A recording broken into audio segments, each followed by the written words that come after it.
এবং বাংলাদেশে যাতে লবণ চাষিরা তাদের ন্যায্য মূল্য পায় চাহিদা মতো, এবং বাংলাদেশে যাতে ডিপার্টমেন্ট বিসিকের চেয়ারম্যান, শিল্প মন্ত্রণালয়ের সেক্রেটারি, ফাইন্যান্স সেক্রেটারি, শিল্প এবং বাণিজ্য মন্ত্রী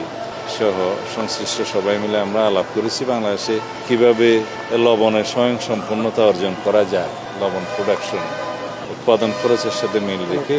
একটা ন্যায্য মূল্য নির্ধারণ করা যায়, সে বিষয়ে আমরা আলোচনা করেছি। আর বিভিন্নভাবে ইন্ডাস্ট্রিয়াল লবণ এবং বাণিজ্যিক লবণ, বিভিন্ন লবণের যে চাহিদা, সেই হিসাবে যে সরকার বিভিন্ন সময় আমদানি করে সেটার যৌক্তিকতা নির্ধারণের জন্য আমরা আলোচনা করেছি। এ বিষয়ে আমাদের আরও তথ্য উপাত্ত সংগ্রহ করতে হবে এবং তারপরে আমরা